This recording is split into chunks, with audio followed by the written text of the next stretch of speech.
Hi and welcome to our vlog on our recent visit to Finland. We hope you find it helpful, and if you do, make sure you press subscribe to hear more from us. In December 2024, we visited Lapland for the first time. We chose Finland for our 2-night, 3-day stay. In this vlog, we're going to share with you what we did and the tips we think will help make your visit easier should you plan a similar visit. We booked last minute as you seem to get better price that way, or by booking really far in advance.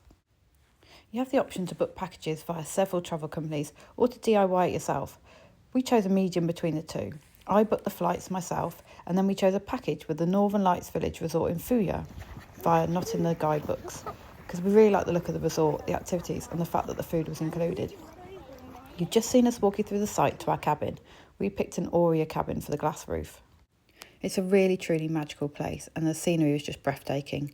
Our cabin type only sleeps up to 4. They were so warm, new and modern and had the most comfortable beds, although they are single mattresses put together. And we didn't have a sauna in our room type. However, for us, the bucket list goal was to lie under the stars and see the Northern Lights, and this accommodation type gave us the best chance to see them without having to get up, get dressed to go outside. It even had an alert that set off an alarm when they were coming. The site itself isn't huge. You can easily walk between the accommodation and the buildings where you can eat or collect equipment. After a really early start and a long day of travelling, thought it would be a really great treat to hire one of the on-site sauna and hot tub lodges for the 4 of us to unwind and relax. And I'm really glad that we did this. It really added to our visit. It was so fun. We jumped in the outside hot tub and then braved the cold to head inside to the showers and the sauna.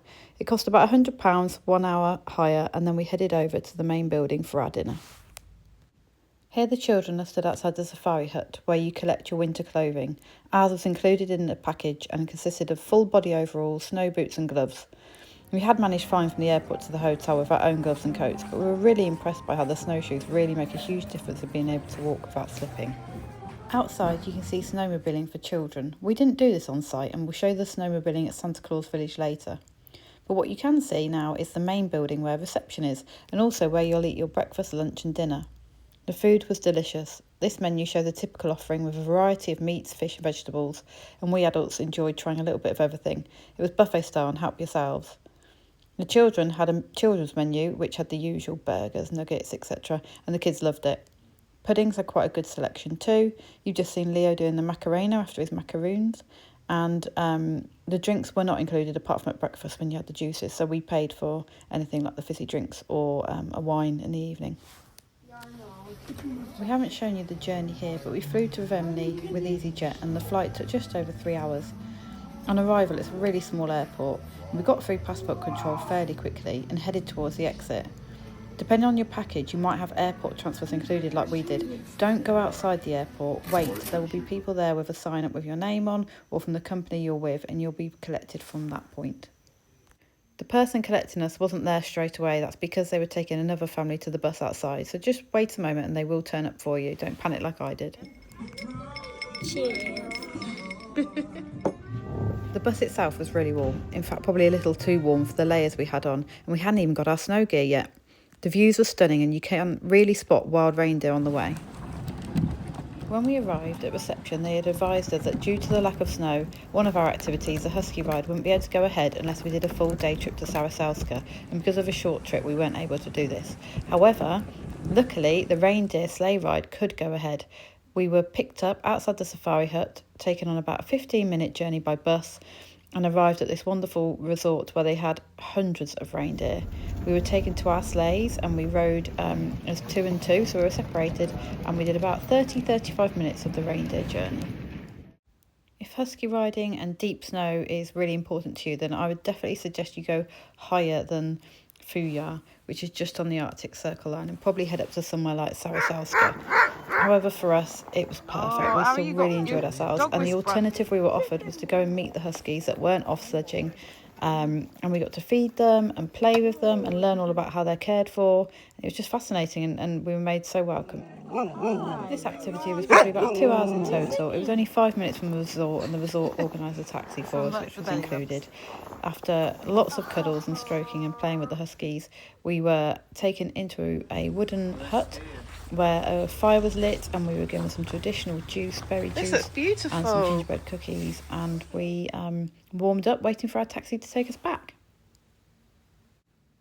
So our first evening in the glass roof lodges, and we were so lucky to get to see the Northern Lights. It has been an absolute bucket list of mine. Even been to Iceland and missed them because apparently it was too cloudy.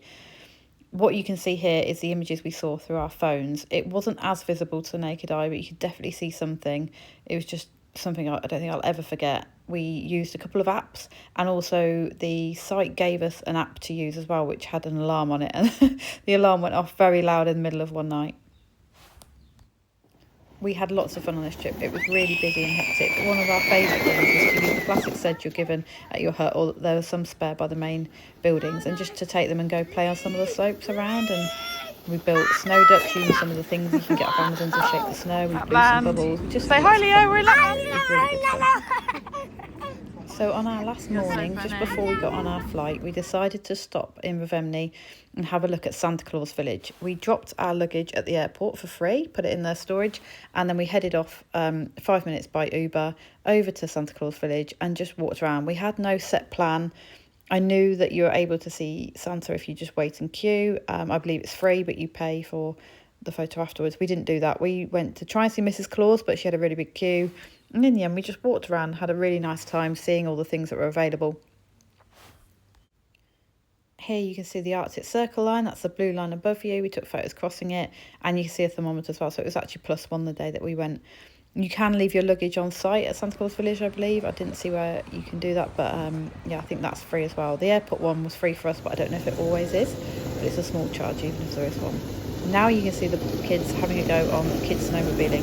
Much bigger site here at Santa Claus Village. I think it was Pink Princess ride the chariot for about 10 minutes each. You have to be age 4 and above.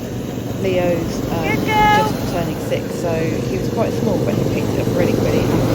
Absolutely loved it. And he liked to tell everyone that he won at the end of it all. Ari there taking it a bit carefully, but she really enjoyed herself too, so definitely worth a go. Go on then upstairs, Harry, show us the way to Mrs. Claus's kitchen. Top tips for here. I don't know if you can pre-book things, but maybe head to snowmobiling straight away if that's something you care about. The sleigh rides look great. There were 2 options. One was longer through the forest. Definitely wear your waterproof trousers. Still, we made an error not wearing them here because there was a park and the kids couldn't really plan it because they just had leggings. They would have got really wet and cold. Also, this is Mrs. Claus, so you can come in and have a cake anyway, but if you want to see Miss Claus, the upstairs was the queue. It was about an hour for us and we just didn't have time to fit that in, sadly.